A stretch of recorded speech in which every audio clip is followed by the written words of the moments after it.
आज के बच्चे बनाएंगे बेहतर कल, देश और समाज का भविष्य होगा उज्जवल। इसी सोच के साथ बच्चों को सुसंस्कारी सर्वश्रेष्ठ बनाने के लिए प्रयत्नरत हमारे आज के विशिष्ट मेहमान श्री रमेश जी परतानी का आप सबसे परिचय करवाते हुए अत्यंत हर्ष का अनुभव हो रहा है।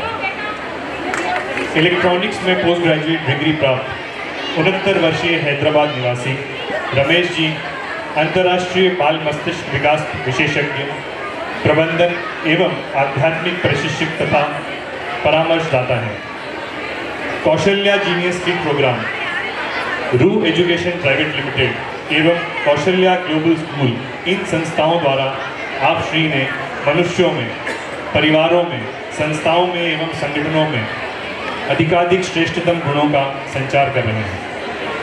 समाज सेवा के क्षेत्र में आप अखिल भारतीय महेश्वरी महासभा के प्रोफेशनल सेल और वक्ता पैनल के संयोजक हैं।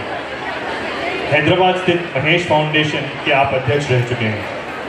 वर्तमान में आप कौशल्या ग्लोबल स्कूल के संस्थापक, महेश विद्या भवन CBSE स्कूल के प्रबंधन ट्रस्टी, यूनिस्टैप इंटरनेशनल प्राइवेट लिमिटेड तथा रू एजुकेशन प्राइवेट लिमिटेड के प्रबंधन निर्देशक हैं। अभिभावकों, शैक्षणिक संस्थाओं, औद्योगिक जगत में आदित्य बिरला समूह, टाटा समूह, reserve bank, Bayer, L&T, Pfizer, Siemens, MRF tyres, ITC, Vedanta group, Ashok Leyland, Indian airlines जैसी अनेक कॉर्पोरेट संस्थाओं की 3000 से भी अधिक कार्यशालाओं में 50,000 से अधिक लोगों को प्रशिक्षित किया है। संस्थाओं की कार्यशैली एवं प्रतिभागियों का जीवन बदलने की क्षमता रखने वाली आपकी कार्यशालाएं दैनिक जीवन की घटनाओं और हास्य से परिपूर्ण होती हैं। आपने आध्यात्मिक तथा वैज्ञानिक दोनों ही विधाओं से बाल मस्तिष्क विकास विषय का गहन अध्ययन किया है। आप श्री ने कोरोना काल में महेश्वरी मंडल भाईंदर के तत्वावधान में 16 संस्कार पर विशेष प्रस्तुति भी दी थी। बालकों की प्रतिभा के सटीक आकलन एवं बुद्धि विकास के लिए उपयोगी रिस्क एनालिसिस तकनीक के आप कुशलतम विशेषज्ञ हैं। बाल बुद्धि विकास के आपके अनुपम कार्य से 30,000 से अधिक बच्चे लाभान्वित हुए। हमारे यहाँ के बच्चों को भी इसका लाभ मिले, इसके लिए अब ज़्यादा समय न लेते हुए मैं आमंत्रित करूँगा श्री रमेश जी परतानी को, और मैं निवेदन करता हूँ महेश्वरी मंडल भाईंदर के अध्यक्ष श्री नटवर जी डागा और मंडल सचिव श्री नारायण जी तोष्णीवाल को कि मंच पर आकर उनका स्वागत करें।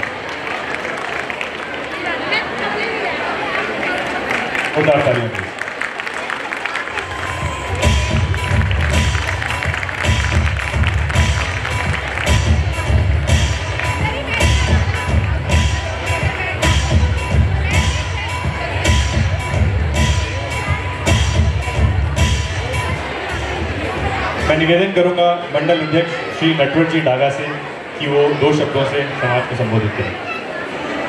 जय महेश। वसुदेव वसुधं देवं कंसचाणूरमर्दनं देवकी परमानंदं कृष्णं वंदे जगद्गुरु, श्री कृष्णं वंदे जगद्गुरु। सर्वप्रथम श्री रमेश जी परतानी आज विशेष आकर्षण बिंदु हम हार्दिक अभिनंदन करते हैं।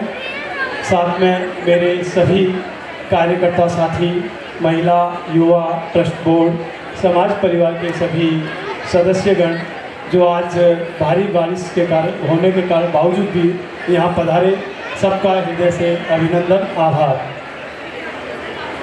हमारे बीच में अखिल भारतीय महेश्वरी सभा सदस्य, महाराष्ट्र प्रदेश सभा सदस्य, भाईंदर जिला के सभी पदाधिकारी एवं सदस्य, सभी का हम हृदय से आभार प्रकट करते हैं। एक विशेष आयोजन जो हमने शुरू किया है वो है सनातन धर्म की रक्षा संवर्धन का, जिसके तहत हमने गेट पे पिछले कुछ कार्यक्रमों से शुरू किया है माथे पर तिलक। शायद बहुत सारे लोग आपस में बातें कर रहे हैं तो मेरी बात सबके पास नहीं पहुंच पा रही होगी। कृपया मोबाइल व आपसी बातों को छोड़कर सिर्फ 1 मिनट के लिए मुझे सुन लीजिए, क्योंकि ये विशेष बिंदु है। राम राम, जय श्री राम, जय जय श्री राम। माथे पर तिलक, द्वार पर 2 जन खड़े हैं जो सभी सदस्यों के माथे पर तिलक लगा रहे हैं। वो तिलक सिर्फ आज एक दिन के लिए नहीं है, वो आपको अपनी दिनचर्या में सम्मिलित करना है। ऐसा निवेदन हम बार बार कर रहे हैं और करते रहेंगे जब तक कि माहेश्वरी परिवार भाईंदर के सभी सदस्य जब भी कहीं दिखेंगे उनके सर पे तिलक नहीं दिखेगा, तब तक ये आग्रह हमारा चलता रहेगा। तो आप सभी से निवेदन है, माथे पर तिलक घर से जाने से पहले लगा के निकले।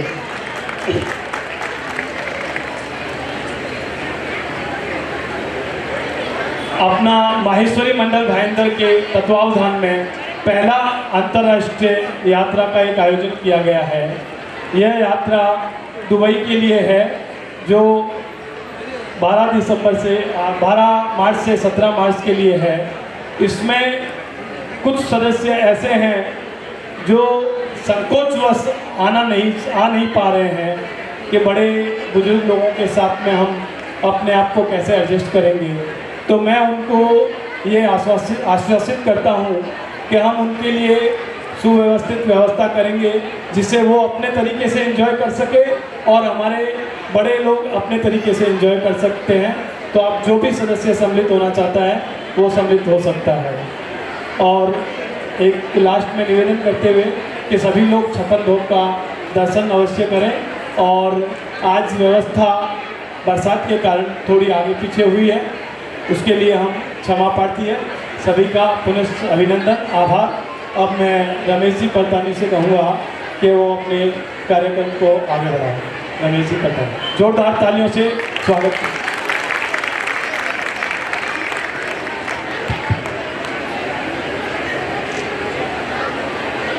जो बातें मैं आगे करने वाला हूँ आपसे, वो थोड़ी महत्वपूर्ण बातें हैं।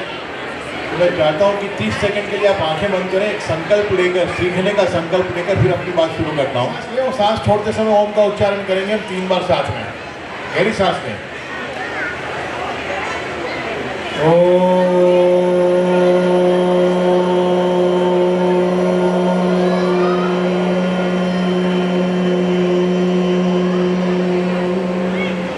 सब लोग साथ में मिलकर एक और बार गहरी सांस।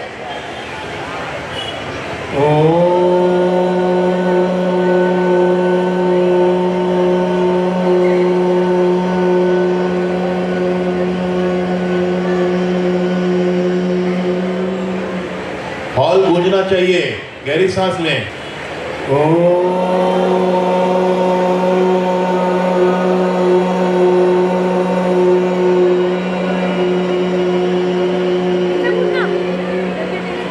आंखें बंद रखें, इस प्रार्थना को मेरे पीछे रिपीट करें। असतो मा सद्गमय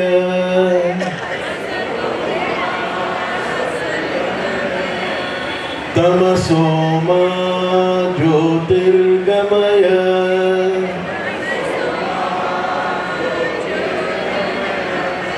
मृत्योर्मा अमृतं गमय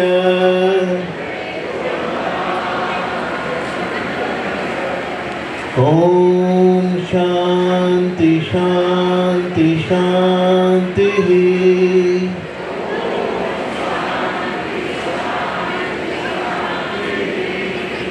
अब आंखें खोलिए। ये जो संकल्प हमने साथ मिलकर लिया, प्रार्थना साथ मिलकर की, हमारी संस्कृति में ये प्रार्थना, आप जीवन में कोई नई बात सीखने जाते हो, कोई नया ज्ञान अर्जित करने जाते हो, तो नई बात सीखने से पहले ये संकल्प, ये प्रार्थना की जाती है। और इसके बहुत महत्वपूर्ण कारण है कि क्यों ये प्रार्थना जीवन में नई बात सीखने से पहले करनी आवश्यक है। पहले हमने ओम का उच्चारण किया 3 बार साथ मिलकर। ओम के 100 से भी अधिक अर्थ हैं। एक पूरा उपनिषद, मांडव्यूक उपनिषद, ऋषियों ने लिखा है सिर्फ ओम का मंत्र समझाने के लिए। 2-3 अर्थ आपको समझाऊंगा। ओम को आदिस्वर कहा। ईश्वर की ऊर्जा जब ब्रह्मांड के पदार्थ में परिवर्तित हुई तो एनर्जी और मैटर के बीच का पुल ओम की ध्वनि है। आप मुंह खोलते हो तो सबसे पहले आ का स्वर निकलता है, मुंह बंद करते हो तो अंत में का स्वर निकलता है। तो मुंह के खोलने से लेकर मुंह के बंद करने तक जितने स्वर आप निकाल सकते हो अपने वोकल कॉर्ड से, वो सारे इस ओम के मंत्र में समाहित हैं। ये एक और अर्थ है। आ से ब्रह्मा, ऊ से विष्णु, उम से महेश, सर्जन से विसर्जन तक की सारी क्रियाएं इस देश ने, इस धर्म ने ईश्वर की क्रियाएं मानी हैं। बाकी किसी फिलॉसफी में, किसी धर्म में मारने वाले को ईश्वर नहीं कहा, बनाने वाले को ईश्वर कहते हैं, गॉड कहते हैं, मारने वाले को सेटन कहते हैं। केवल यही एक देश है जहां पर सर्जन से विसर्जन तक की सारी क्रियाएं हमने ईश्वर की क्रियाएं मानी हैं। बनाने वाले को और चलाने वाले को तो हमने देव कहा, पर मिटाने वाले को हमने महादेव कहा, क्योंकि मिटाने के लिए जिस विवेक की आवश्यकता है वो बनाने और चलाने से बहुत अधिक विवेक चाहिए। तो सर्जन के लिए बुद्धि चाहिए, तो ब्रह्मा जी की पत्नी हमने सरस्वती को बना दिया। चलाने के लिए धन चाहिए, तो विष्णु जी की पत्नी को हमने लक्ष्मी जी को बना दिया। और विसर्जन के लिए शक्ति चाहिए, तो शक्ति, काली, दुर्गा, इसको हमने शिव जी की पत्नी बना दी। एक एक प्रतीक पर एक एक दिन तक बातें हो सकती हैं, बहुत गहन प्रतीक है। ये ओम के कुछ अर्थ हैं।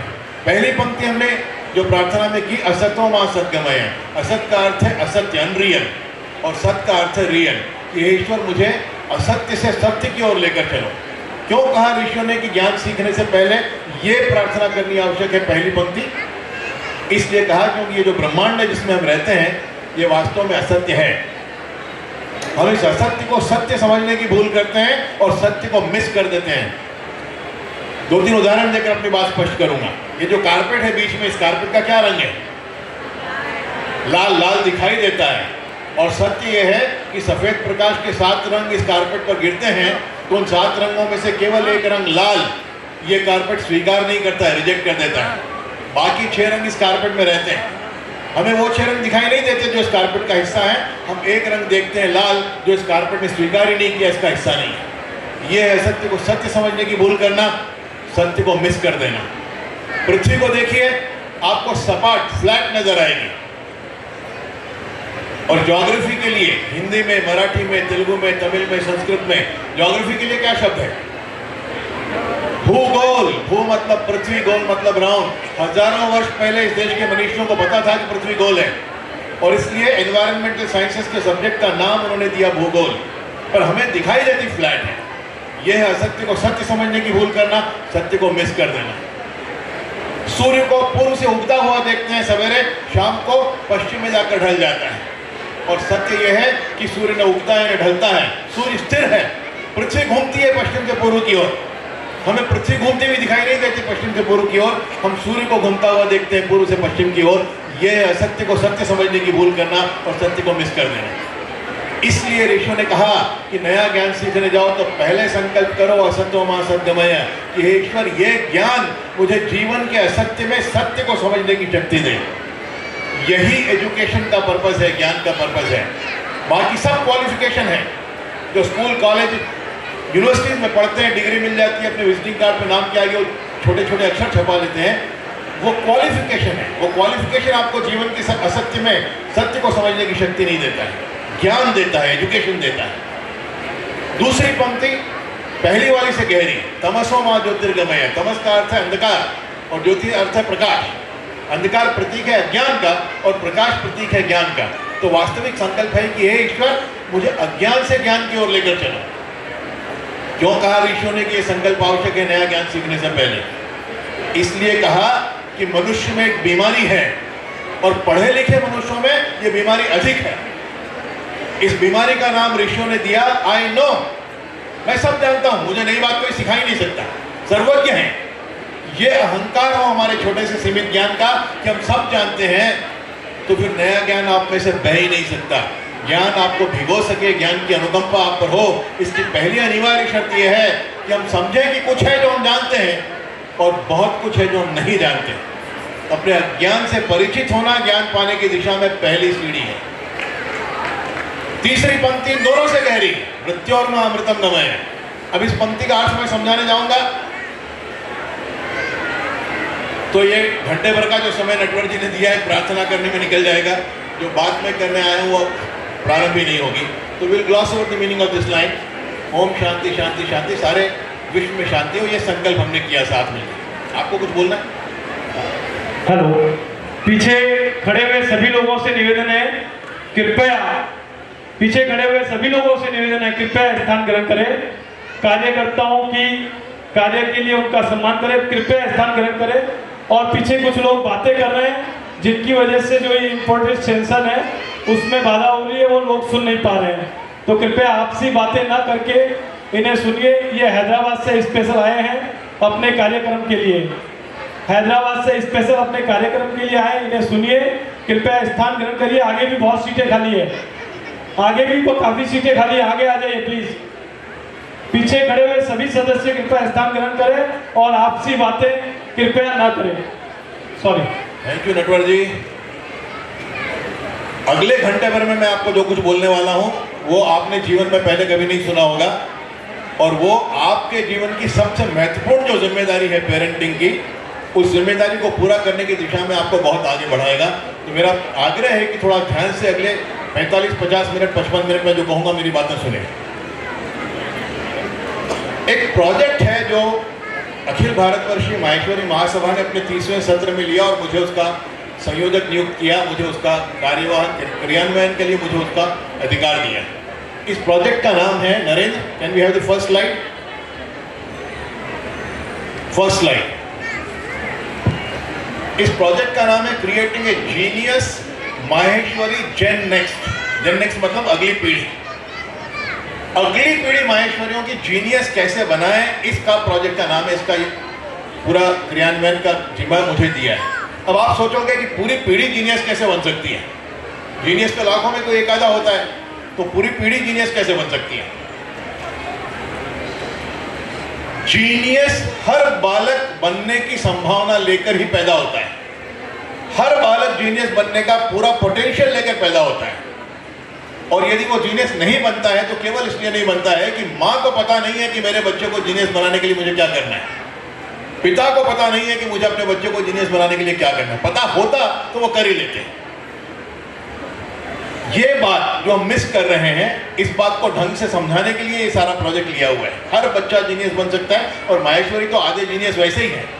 यहाँ जितने बच्चे आपने देखे वो 50% तो उनकी जर्नी जीनियस की हो चुकी है, बाकी 50% ही करना है। विश्व में दूसरी सबसे बुद्धिमान प्रजाति है माहेश्वरियों की। पहली जूस हैं, यहूदी हैं, 1 करोड़ के आसपास उनकी जनसंख्या है। 925 नोबेल प्राइजेस जो मिले हैं उसमें 30% जूस को मिले हैं। 1 करोड़, 800 करोड़ में 1 करोड़ है, 30% नोबेल प्राइजेस उनको मिले हैं। दूसरी सबसे बुद्धिमान प्रजाति माहेश्वरियों की है। मैं एक प्रोग्राम में था, कहाँ पर मुझे याद नहीं है जगह कहाँ थी, 40-42 चार्टर्ड अकाउंटेंट बने थे उस पर्टिकुलर परीक्षा में। तो समाज उनका सम्मान कर रहा था, मुझे बुलाया था उनको आशीर्वाद देने के लिए। मैंने उनके अभिभावक, पेरेंट्स वगैरह सभी कोई रिलेटिव्स भी थे और बच्चे भी, लड़के लड़कियां भी थे। तो मैंने बात शुरू की, तो मैंने उन 40-45 बच्चों से पूछा, लड़के लड़कियों से, कि आपके चार्टर्ड अकाउंटेंट बनने के पीछे सबसे महत्वपूर्ण कारण क्या है? तो एक बच्चे ने कहा कि मैंने बहुत मेहनत की, दूसरे ने कहा कोचेस अच्छे थे, ट्रेनिंग अच्छी हुई, तीसरे ने कहा पेरेंट्स ने बहुत सपोर्ट किया, रात को 3-3 बजे माँ उठ के चाय बनाती थी। किसी ने कहा मैं बहुत लकी था, रात को जो पढ़ा वही सुबह आ गया, परीक्षा में इसलिए हो गया। अलग अलग सारे 40-42 से अलग अलग प्रकार के कारण बताए गए। सबके कारण सुनने के बाद मैंने उनसे कहा कि इसमें से ये सारे कारण सही हैं, पर इसमें से एक भी सबसे महत्वपूर्ण कारण नहीं है। तो बच्चे थोड़ा सा विचलित हुए, परेशान हुए कि इसमें से कारण नहीं है तो फिर कौन सा कारण है? तो एक लड़की ने पूछा ये सारे कारण नहीं है तो कौन सा कारण है जिसकी वजह से हम लोग चार्टर्ड अकाउंटेंट बने? सबसे महत्वपूर्ण कारण क्या है? मैंने उससे कहा कि सबसे महत्वपूर्ण कारण यह है कि आप सब माहेश्वरी हो। उस लड़के की समझ में नहीं आया, उसने माहेश्वरी होने का और चार्टर्ड अकाउंटेंट बनने का क्या संबंध है। मैंने कहा संबंध बताता हूँ। मैंने उससे पूछा कि तुम्हारा सरनेम क्या है? उसने कहा सारडा है। मैंने कहा ननिहाल कहाँ पर है? उसने कहा भुदड़ा के हैं। मैंने कहा वेरी गुड, तुम्हारे ननिहाल की भुदड़ा फैमिली छोड़ दो, विश्व में किसी भी कोने में बसी हुई किसी भी भुदड़ा फैमिली का कोई लड़का तुमको पसंद आ जाए तो क्या तुम उससे विवाह कर लोगी? उस लड़के ने थोड़ा सोचा और बोला मेरी ननिहाल की फैमिली नहीं है, 20-21 साल की लड़की थी, मेरे ननिहाल के भुदड़ा फैमिली से नहीं है, किसी और फैमिली से, तो क्या प्रॉब्लम है, कर लूँगी। पिताजी साथ में बैठे थे, माँ साथ में थी। मैंने पूछा भाई साहब आपकी लड़की भुदड़ा के लड़के से शादी करने को तैयार है, कर दोगे क्या? वो साथ खड़े हो, नहीं नहीं नहीं हो सकती। मैंने कहा क्यों नहीं हो सकती? बोले दुनिया के किसी भी भूतड़ा परिवार का लड़का इसका मामा का लड़का भाई है, वो इससे शादी हो ही नहीं सकती। सारडा के लड़के से नहीं हो सकती, भूतड़ा के लड़के। आज तो हम 2 साकें डालते हैं। मेरा विवाह जब हुआ 51 वर्ष पहले तो हम 4 साकें डालते थे, माँ की ननिहाल और पिता की ननिहाल, ये चारों इधर के और चारों उधर के, ये कॉमन नहीं हो सकते। ये जो व्यवस्था हमारे पुरखों ने बनाई है, ये व्यवस्था बुद्धिमान बच्चे पैदा करने की सबसे सुंदर जेनेटिक व्यवस्था है। और इसका आप असर देखते हो। 4000 IAS ऑफिसर्स हैं, 39 माहेश्वरी हैं। जनसंख्या की दृष्टि से हम 0.1% भी नहीं है। 140 करोड़ के देश में 14 लाख माहेश्वरी नहीं है, हम 10 लाख से कम है। पर 4000 IAS ऑफिसर्स में 40 माहेश्वरी होना मतलब 1%। देश की टॉप 100 बिजनेस हाउसेस में देखो 16 माहेश्वरी हैं। 250 हाईकोर्ट जजेस हैं, 11 माहेश्वरी हैं, 5%, 4%। 2500 IPS ऑफिसर्स हैं, 30 माहेश्वरी हैं। 3 लाख के आसपास चार्टर्ड अकाउंटेंट हैं, 24,000 माहेश्वरी, 8% माहेश्वरी। तो इतना अधिक परसेंटेज, जहां बुद्धि लगती है, जहां इंटेलिजेंस लगती है, वहां इतना अधिक परसेंटेज क्यों है? वो इसलिए है कि माहेश्वरी प्रजाति दुनिया की दूसरी सबसे बुद्धिमान प्रजाति है। मैंने उस लड़की से कहा कि तुम पहली माहेश्वरी नहीं हो जिसने चार्टर्ड अकाउंटेंट की परीक्षा 24,000 तुमसे पहले लोगों ने पास किया है। वो एक्सीडेंट नहीं है, वो कोइंसिडेंस नहीं, वो संयोग नहीं है। उसके पीछे बहुत प्रणालियां हैं जो हमारे पुरखों ने हमको बुद्धिमान बनाने के लिए दी, और मैं उनमें से कुछ प्रणालियों का जिक्र करूंगा अभी। पर इससे थोड़ा और आगे बढ़कर यदि हम अपने बच्चों को जीनियस बनाना चाहें तो कुछ और नई बातें हैं जो हमको समझनी पड़ेगी। कुछ तो हमारे खून में है, कुछ तो हमारे व्यवहार में है, कुछ हमारी रीतियों, रिवाजों, रूढ़ियों में है, पर उनसे हटकर कुछ और साइंटिफिक बातें होंगी जो आपको समझनी पड़ेगी, जिनकी चर्चा मैं भी अगले 45-50 मिनट में आपके साथ करूंगा। एक पूरी जनरेशन को जीनियस बनाया जा सकता है, पूरी जनरेशन, अगली पूरी पीढ़ी को जीनियस बनाया जा सकता है। अब जीनियस की परिभाषा क्या है? सारे विश्व में जीनियस की परिभाषा है कि बुद्धिमत्ता अधिक से अधिक होनी चाहिए। भारतीय ऋषियों की परिभाषा है कि बुद्धिमत्ता अधिक होनी चाहिए, यह आवश्यक है पर काफी नहीं है। बहुत ऊंची, अधिक IQ के साथ, इंटेलिजेंस क्वोशेंट के साथ EQ, इमोशनल क्वोशेंट, मतलब संस्कार भी अच्छे होने चाहिए, और SQ, आध्यात्मिक गुण भी, आध्यात्मिक जड़ें भी गहरी होनी चाहिए। ये तीनों बातें अधिक हो, IQ अधिक हो, EQ अधिक हो और SQ अधिक हो, तब वो बच्चा जीनियस है। क्योंकि केवल इंटेलिजेंस अधिक हो तो बहुत खतरनाक है। दाऊद इब्राहिम कराची में बैठा है और इलीगल धंधे यहां चलाता है। हम अपने धंधे में बैठ के धंधे नहीं कर सकते, वो वहां से इलीगल धंधे करता है रिमोट कंट्रोल से। तो ये इंटेलिजेंस है, बुद्धिमत्ता है, खतरनाक है। हिटलर पूरी जर्मन्स की एक पीढ़ी को बेवकूफ बनाया सेकेंड वर्ल्ड वॉर में, 60 लाख यहूदी मारे।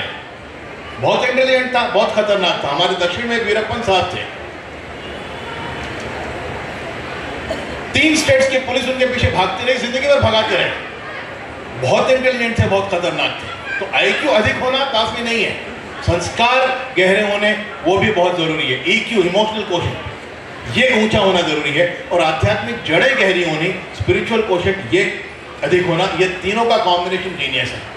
तो ये करने के लिए जो प्रोजेक्ट हमने हाथ में लिया है, जो प्रोग्राम हमने डिजाइन किया है, आप पूछोगे कि रमेश जी पड़तानी की क्यों बातें सुने, इनका क्या स्पेशलाइजेशन है? तो मैं तो बिजनेसमैन हूँ। 96 में मेरे आध्यात्मिक गुरु हैं स्वामी सुखबोधानंद, बैंगलोर में, उनसे मैं जुड़ा। उन्होंने मुझे चैप्टर चेयरमैन बना दिया, फिर कॉर्पोरेट मैनेजमेंट के उनके ट्रेनिंग प्रोग्राम्स होते थे उसका चेयरमैन बना दिया।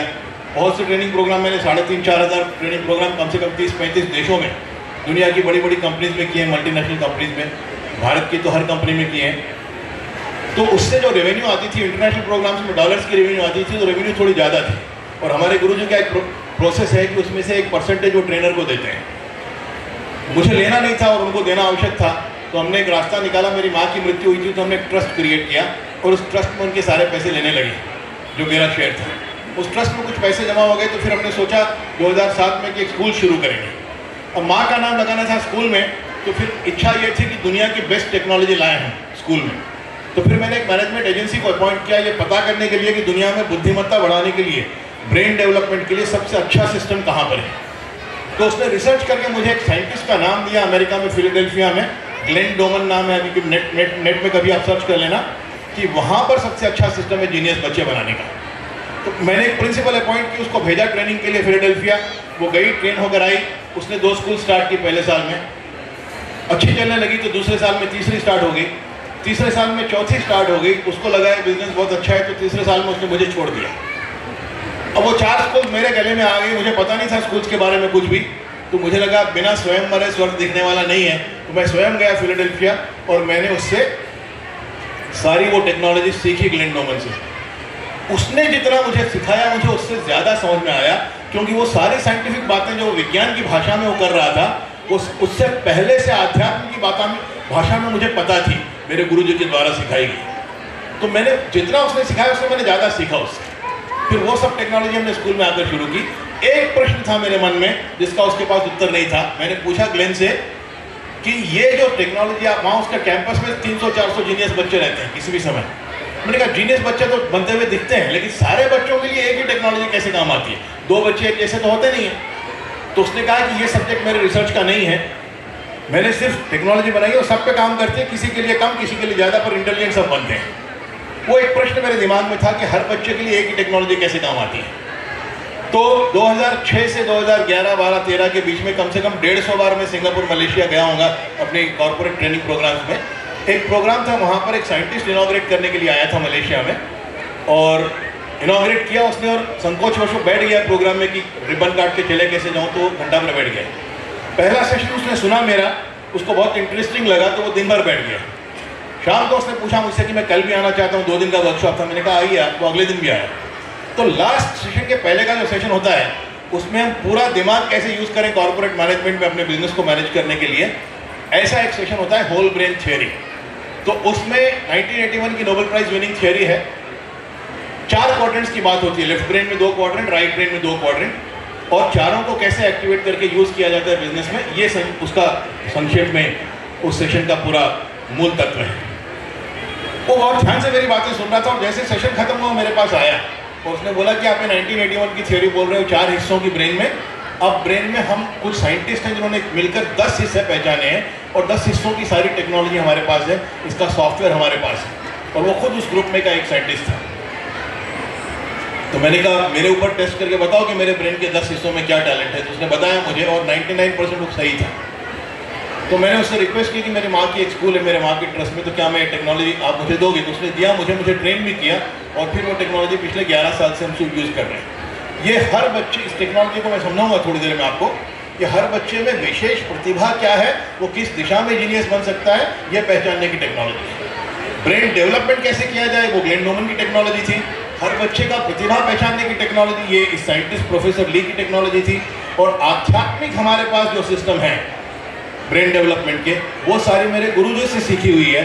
इन तीनों टेक्नोलॉजीज का सम्मिश्रण करके ये जीनियस बनाने की पूरी टेक्नोलॉजी हमने पिछले 15 साल में तैयार की। पिछले 15 साल से हम हमारे स्कूल में कर ही रहे हैं, पर कोविड में 3 साल में ये हुआ कि जो हम स्कूल में कर रहे थे वो हमने अब ऑनलाइन कर दिया। तो ऑनलाइन करने की वजह से विश्व के किसी भी कोने में बैठा हुआ कोई भी बच्चा कहीं से भी इस टेक्नोलॉजी को एक्सेस कर सकता है, और कोई भी पेरेंट अपने बच्चे को जीनियस बना सकता है। ये जब हुआ तो फिर मैंने महासभा के 30वें सत्र की शुरुआत थी जुलाई में। मैंने सभापति जी से रिक्वेस्ट की कि ये टेक्नोलॉजी मेरे पास है, क्या हम ये माहेश्वरी समाज के लिए ऑफर कर सकते हैं? तो उन्होंने कहा प्रॉफिट नहीं बने इसमें तो ऑफर कर सकते हैं, कॉस्ट टू कॉस्ट पे कर सकते हैं। तो मैंने तय किया उनके साथ की कॉस्ट टू कॉस्ट पे करेंगे, और तब ये टेक्नोलॉजी सारे माहेश्वरी समाज के लिए ऑफर करने का जिम्मा मुझे दिया गया।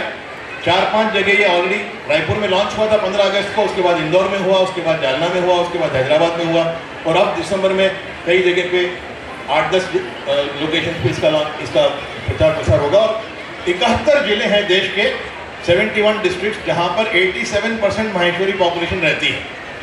उन 71 जिलों में ये प्रोग्राम ले जाने का अगले साल भर का कार्यक्रम है। तो उसी श्रृंखला में यहाँ पर मैं भयंकर में नटवर जी के सहयोग से आपके साथ उपस्थित हूँ। तो ये प्रोग्राम है, प्रोजेक्ट है क्रिएटिंग ए जीनियस माहेश्वरी जन। Next slide Narendra. ये आएगा इस प्रोग्राम के माध्यम से अखिल भारतवर्षीय माहेश्वरी महासभा और रू एजुकेशन प्राइवेट लिमिटेड, ये मेरी कंपनी है जो एजुकेशन का काम देखती है, इन दोनों के सहयोग से ये कार्यक्रम ऑफर किया जा रहा है सारे माहेश्वरी समाज को। नेक्स्ट, इस प्रोग्राम का नाम है कौशल्या जीनियस किड प्रोग्राम।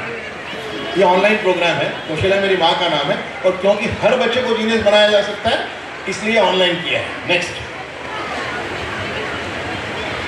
0 से लेकर 15 साल तक के बच्चों के लिए ये प्रोग्राम ऑफर कर रहे हैं। इसमें जो पिछले 2 महीने में बच्चे जुड़े हैं 150-200, उसमें सबसे यंग बच्चा 6 दिन का है और सबसे ओल्ड बच्चा पौने 15 साल का है।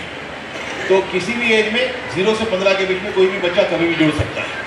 मैंने नेक्स्ट नहीं बोला भैया, जब नेक्स्ट बोलो तो चेंज करना। मैंने बनाया प्रोग्राम ये, इसमें 2 हिस्से हैं, एक 0 to 6 ईयर्स के बच्चों के लिए एक प्रोग्राम है और 6 to 15 के बच्चों के लिए एक और प्रोग्राम है। तो 2 अलग अलग प्रोग्राम इस कौशल्या जीनियस किड प्रोग्राम में है। इसका असर क्या होता है बच्चे पर? बहुत अधिक बुद्धिमान होता है बच्चा, IQ बढ़ती है, संस्कार बहुत गहरे उसमें आते हैं, SQ इमोशनल क्वोशेंट EQ बढ़ती है, और आध्यात्मिक जड़ें उसकी, आध्यात्मिक समझ उसकी बहुत गहरी होती है, SQ स्पिरिचुअल क्वोशेंट, ये तीनों चीज़ें बढ़ती हैं और वो एक जीनियस बनता है। ये इस प्रोग्राम का परिणाम है। नेक्स्ट, ज्वाइनिंग एज 0 से 15 तक, जैसे मैंने बताया, 6 दिन का बच्चा भी ज्वाइन कर रहा है, 12 दिन का बच्चा भी ज्वाइन हुआ है, महीने 2 महीने 3 महीने के तो कई बच्चे हैं। जितना जल्दी बच्चा ज्वाइन करेगा उतना अधिक इस परिणाम का असर उसके ऊपर होगा, क्योंकि पहले कुछ वर्षों में ब्रेन डेवलपमेंट बहुत तेज होता है और उस समय असर बहुत गहरा होता है बच्चे पर। मंथली कोर्सेज होते हैं, 30-30 दिन के कोर्स होते हैं जो बच्चे को दिए जाते हैं। तो कोर्स 1, कोर्स 2, कोर्स 3, ऐसे पहले 6 वर्षों में अगर पहले महीने में ज्वाइन कर ले बच्चा तो 72 कोर्स होते हैं, मंथली कोर्सेस। और उसमें लगता है कि 0 to 6 ईयर्स वाले प्रोग्राम में आपको 30 से 40 मिनट बच्चे को देना पड़ता है प्रतिदिन। उसमें से आधा घंटा तो आप बच्चे के साथ कुछ एक्टिविटीज़ करते हैं, वो किस लिए करते हैं मैं बताऊंगा थोड़ी देर में, और 10 मिनट आपको ऑनलाइन उसको कुछ प्रोग्राम है जो आपको उसको ऑनलाइन साथ बैठ के दिखाना पड़ता है। तो ये 0 to 6 के लिए 35-40 मिनट का इन्वेस्टमेंट है। 6 to 15 वाला जो प्रोग्राम है उसमें वीकली 2 लेक्चर हैं 35-40 मिनट के, वो पेरेंट्स को बच्चों के साथ बैठकर देखना होता है और प्रतिदिन 1-2 मिनट का प्रोग्राम होता है। तो माहेश्वरी कम्युनिटी के लिए स्पेशली ऑफर कर रहे हैं, इसमें कोई नो लॉस नो प्रॉफिट वाला मामला है। तो 500 रुपये प्रति माह की इसकी कॉस्ट है, जो कंटेंट क्रिएशन में, कंटेंट मैनेजमेंट में और कंटेंट डिलीवरी में लगने वाला खर्चा है, तो वो महासभा के साथ मिलकर ये हमने इसकी फीस तय की है। पहले 3 महीनों में तो पहले 6 महीनों में तो 2250 ही है, 3000 भी नहीं है, पर उसके बाद 7वें महीने से 500 रुपीज़ पर मंथ है। नेक्स्ट, पहले 6 वर्षों में क्या होता है? 80% फोकस पहले 6 वर्षों में ब्रेन डेवलपमेंट, IQ बढ़ाने पर होता है, क्योंकि 80% ब्रेन डेवलपमेंट पहले 6 वर्षों में हो जाता है। 20% फोकस होता है आध्यात्म और संस्कार के बीज बोने पर, पहले 6 वर्षों में केवल बीज बोए जाते हैं। 6 to 15 वाले प्रोग्राम में, अगले दूसरे प्रोग्राम में 80% फोकस संस्कार और आध्यात्म को निखारने पर होता है और 20% फोकस जो ब्रेन डेवलपमेंट बचा हुआ है उसको कंप्लीट करने पर होता है। तो ये बेसिक 0 to 6 और 6 to 15 का प्रोग्राम है। नेक्स्ट, होता क्या है 0 to 6 वाले प्रोग्राम में? क्या होता है? सबसे पहले एक क्वेश्चनर आती है, पहले 6 वर्षों में 42 माइलस्टोन बच्चे के अचीव होते हैं ब्रेन डेवलपमेंट के। तो क्या माइलस्टोन है मैं थोड़ी देर में समझाऊंगा आपको। तो मान लो बच्चे ने 6 महीने में ज्वाइन किया, तो उसके जो 18 माइलस्टोन डेवलप हो जाने चाहिए थे वो हुए हैं कि नहीं हुए हैं, ये चेक करने के लिए एक असेसमेंट की क्वेश्चनर आती है। आपको सिर्फ यस नो माँ को आंसर करना होता है उन क्वेश्चंस को। उसके द्वारा ये समझ में आता है कि अब तक जो डेवलपमेंट हुआ है वो नॉर्मल हुआ है कि कम हुआ है। अगर कुछ कम हुआ है तो उसको ठीक करने के लिए जो जरूरी है वो कार्रवाई होती है, और अगर नॉर्मल हुआ है तो उसके बाद की कार्रवाई आपको समझाई जाती है। 3 बातें हैं और जो किसी भी स्कूल में आप जाइए 5-7% बच्चे जो ब्रिलियंट होते हैं पढ़ाई लिखाई में और 90-95% जो एवरेज या एवरेज के आसपास होते हैं, उन दोनों ग्रुप्स में केवल 3 भेद हैं। तो 3 भेद क्या हैं? जो 5% बच्चे ब्रिलियंट होते हैं वो पढ़ते अच्छा है, रीडिंग उनकी अच्छी होती है, ये पहला गुण उनमें होता है। दूसरा गुण, सारे विश्व में यही बात है, दूसरा गुण वो गणित तेज करते हैं, गणित बहुत अच्छा करते हैं। और तीसरा गुण, उनमें सामान्य ज्ञान अधिक होता है, एनसाइक्लोपीडिक नॉलेज अधिक होता है।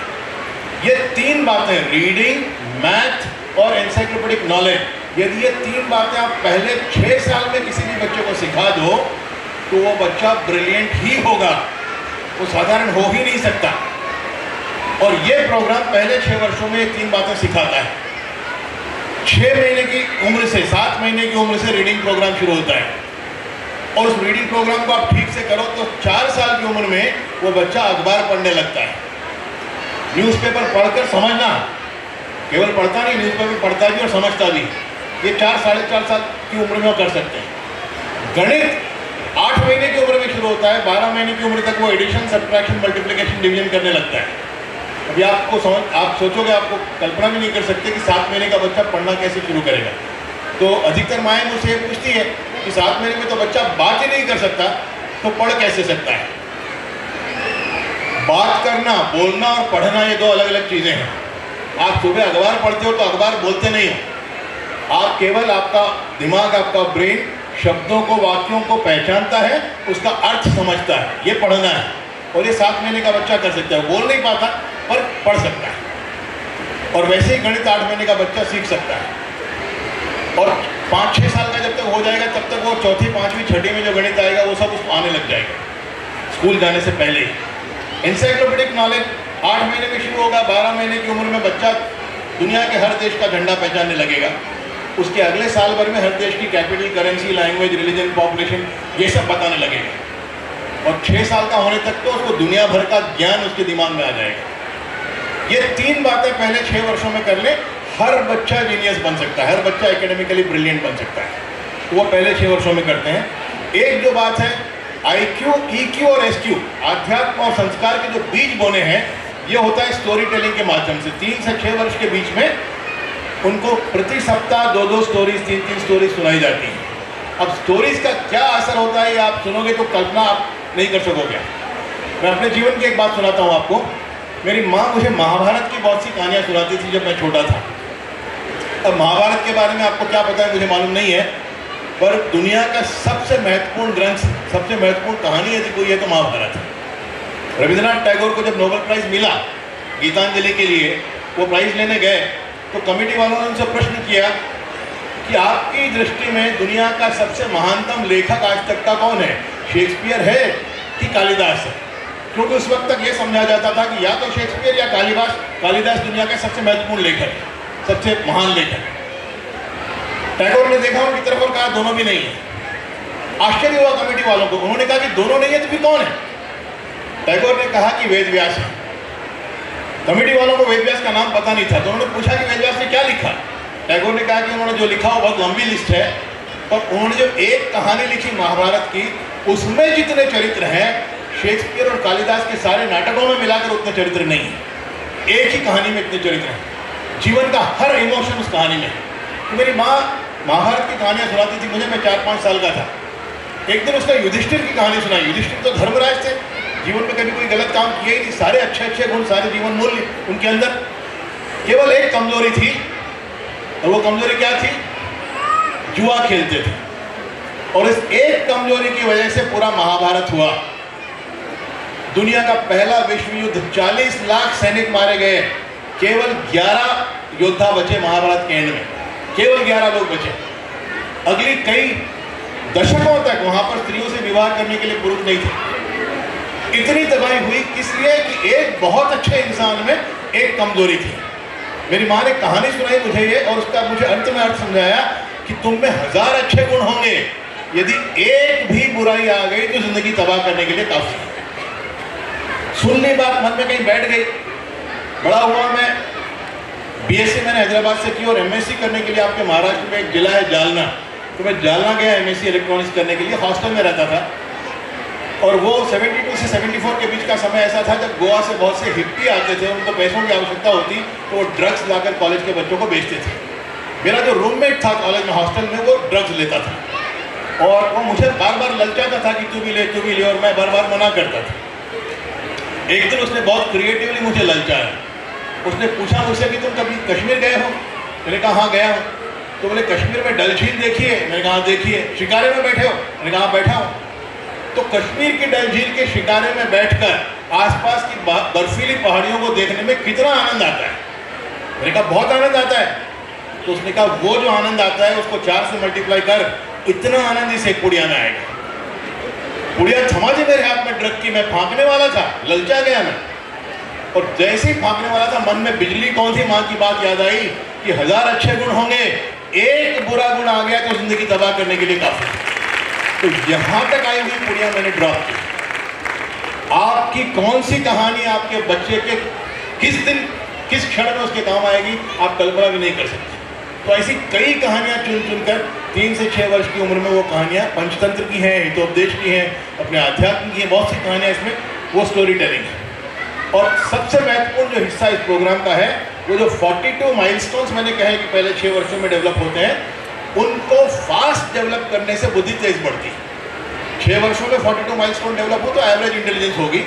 6 वर्षों से अधिक समय लगे 42 माइलस्टोन डेवलप होने के लिए तो कम इंटेलिजेंस होगी। और 6 वर्ष से कम समय में डेवलप हो जाए तो जितने कम समय में डेवलप होंगे वो 42 माइलस्टोन्स, उतनी अधिक उसकी बुद्धि होगी। ये बेसिक कॉन्सेप्ट है। तो माइलस्टोन्स की एक्सेलरेशन का एक बहुत महत्वपूर्ण प्रोग्राम है। तो मैं बताता हूँ, शॉर्ट में आपको समझा दूंगा, ये थोड़ा सा साइंस है, आपको समझना आवश्यक है। नेक्स्ट,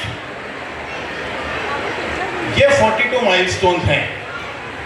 अब आप इसमें ध्यान से देखिए, तो पहली कॉलम है ये ब्रेन डेवलपमेंट के 7 स्टेजेस है नीचे से ऊपर। फर्स्ट स्टेज में मेडुलाइन कॉर्ड डेवलप होता है एवरेज बच्चे का 1 महीने में। दूसरे स्टेज में पॉन्स, वो मेडुलाइन कॉर्ड वो रेड वाला हिस्सा है, रीढ़ की हड्डी। दूसरे स्टेज में पॉन्स, वो ऑरेंज वाला हिस्सा है, वो 1 से 2.5 महीने की उम्र में डेवलप होता है बच्चों में। 2.5 महीने से 7 महीने में मिड ब्रेन, वो येलो वाला हिस्सा डेवलप होता है। 7 से 12 महीने में ये 3 पहले जो हिस्से हैं ये तो जानवरों में भी होते हैं। जो इंसान के बच्चे को अलग करता है वो ऊपर के 4 हिस्से हैं ब्रेन के। तो 7 से 12 महीने में इनिशियल कॉर्टेक्स, वो ग्रीन वाला हिस्सा डेवलप होता है। 12 से 18 महीने में अर्ली कॉर्टेक्स, वो ब्लू वाला हिस्सा डेवलप होता है। 18 से 36 महीने में प्रिमिटिव कॉर्टेक्स, वो इंडिगो वाला हिस्सा डेवलप होता है। और 3 साल से 6 साल में सोफिस्टिकेटेड कॉर्टेक्स, वो वायलेट हिस्सा डेवलप होता है। हर स्टेज की डेवलपमेंट के साथ 3 ज्ञानेंद्रियों में और 3 कर्मेंद्रियों में 6 माइलस्टोन हर स्टेज की डेवलपमेंट के साथ बच्चे में डेवलप होते हैं, अचीव होते हैं। तो 7 स्टेजेस हैं और 6 माइलस्टोन प्रति स्टेज, तो 7 × 6 42 माइलस्टोन्स, ये पहले 6 वर्षों में एवरेज बच्चे में डेवलप होते हैं। ये 42 माइलस्टोन्स 6 साल में डेवलप हो तो वो एवरेज बच्चा होगा, एवरेज इंटेलिजेंस होगी। सुपीरियर बच्चा होगा, ये 3 साल में 42 माइलस्टोन डेवलप हो सकते हैं, उसकी एवरेज से डबल होगी इंटेलिजेंस। और यदि स्लो बच्चा होगा तो उसमें 12 साल भी लग सकते हैं 42 माइलस्टोन डेवलप होने के लिए, तो एवरेज से आधी इंटेलिजेंस होगी। तो एवरेज इंटेलिजेंस बच्चे में आईक्यू मापने का एक तरीका है, और एवरेज इंटेलिजेंस आईक्यू होती है 100। वो 100 क्यों होती है? जब 42 माइलस्टोन 6 साल में डेवलप होते हैं तो 100 होती है। आईक्यू का फॉर्मूला क्या है? ये एक ही सेंटेंस थोड़ा टेक्निकल है, आपको ध्यान से सुनना है। आईक्यू का फॉर्मूला है neurological age divided by chronological age multiplied by 100। Neurological age मतलब उसका ब्रेन किस एज पे काम कर रहा है, डिवाइडेड बाय एक्चुअल उसकी एज क्या है। Neurological age divided by chronological age multiplied by 100। तो 6 साल में 42 माइलस्टोन्स डेवलप होते हैं, तो उसकी न्यूरोलॉजिकल एज 6 साल ही है, डिवाइडेड बाय एक्चुअल एज भी 6 साल है, 6/6 12 मल्टीप्लाइड बाय 100, उसकी आईक्यू 100 है। एक उदाहरण देके समझाऊंगा। ये चौथा वाला स्टेज देखिए, यहाँ पर जो मोबिलिटी कॉम्पिटेंस है, इसका मतलब 12 वर्ष की एवरेज आयु में चौथा स्टेज 12 महीने में डेवलप होता है। 12 महीने की एवरेज आयु में बच्चा 2 पैरों पे खड़ा हो जाता है। 2 पैरों पे खड़ा 12 महीने में हो रहा है तो उसकी आईक्यू 100 है, क्योंकि वो 12 महीने में एवरेज बच्चा खड़ा होता है, ये बच्चा भी 12 महीने में खड़ा हो जाता है। आपका बच्चा 9 महीने में खड़ा हो जाए तो उसका ब्रेन ऑलरेडी 12 महीने जैसा काम कर रहा है, तो उसकी न्यूरोलॉजिकल एज 12 महीने की है, डिवाइडेड बाय एक्चुअल एज 9 महीने की है।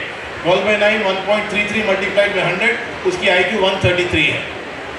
यदि बच्चा 15 महीने में खड़ा हो तो अब उसका ब्रेन 12 महीने के बच्चे जैसा काम कर रहा है, तो न्यूरोलॉजिकल एज 12 महीने है, डिवाइडेड बाय एक्चुअल एज 15 महीने है। 12/15 मल्टीप्लाइड बाय 100, उसकी आईक्यू 80। इस प्रोग्राम में यदि पहले दिन से बच्चा ज्वाइन करे तो वो 6 महीने में खड़ा हो जाएगा। सुपीरियर बच्चा 6 मंथ्स में खड़ा हो सकता है। जो 12 महीने का एवरेज बच्चा करता है वो सुपीरियर बच्चा 6 महीने में कर सकता है। पहले दिन से सारी कार्रवाई उसके साथ सही हो, वो 6 महीने में खड़ा हो जाएगा। ये पहला एविडेंस आपको दिखेगा कि मेरे बच्चे की ब्रेन डेवलपमेंट फास्ट हो रही है, जो बच्चे कम एज में ज्वाइन करते हैं। तो ये 42 माइलस्टोन्स जल्दी से जल्दी डेवलप हों, इसके लिए 0 to 6 वाले प्रोग्राम में सारे 42 माइलस्टोन्स के वीडियोस दिए हुए हैं कि माता पिता को अपने बच्चों के साथ क्या एक्टिविटी घर पर करनी चाहिए इन माइलस्टोन्स को डेवलप करने के लिए। और ये एक्टिविटी बहुत साधारण है, हर माँ कर सकती है, हर पिता कर सकता है। मैं आपको एक एग्जांपल देता हूँ। मान लीजिए मोबिलिटी कॉम्पिटेंस है, ये 6 माइलस्टोन्स क्या है, 6 एरिया क्या है। विजुअल मतलब आंखें, ऑडिटरी मतलब कान, और टैक्टाइल मतलब स्पर्श। ये 3 ज्ञानेंद्रियां हैं, आंखें, कान और स्पर्श। ये ब्रेन का इनपुट है, इसलिए एरोज उसमें इनपुट के ऊपर जा रहे हैं ब्रेन की तरफ। 3 कर्मेंद्रियां ब्रेन का आउटपुट है, उसमें क्या है, पैर, मोबिलिटी, लैंग्वेज मतलब भाषा बोलने की क्षमता, और मैनुअल मतलब हाथ। ये 3 कर्मेंद्रियां।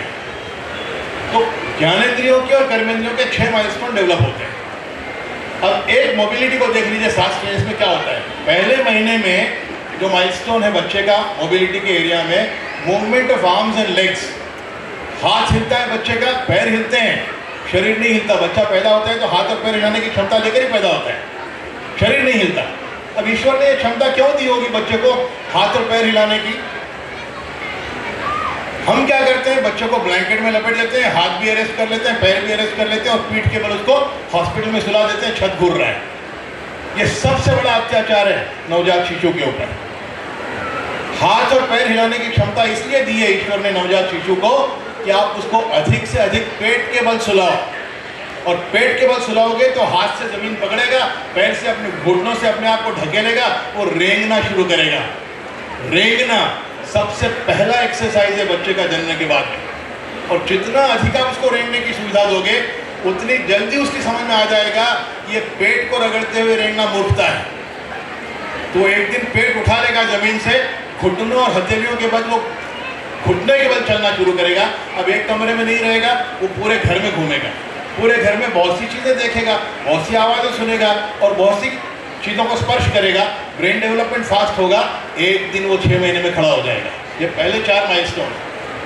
पहला माइलस्टोन है movement of arms and legs, दूसरा माइलस्टोन है क्रॉलिंग मतलब रेंगना, तीसरा माइलस्टोन है क्रीपिंग मतलब घुटनों के बल चलना, और चौथा माइलस्टोन है 2 हाथों पे खड़े, 2 पैरों पे खड़ा हो जाना।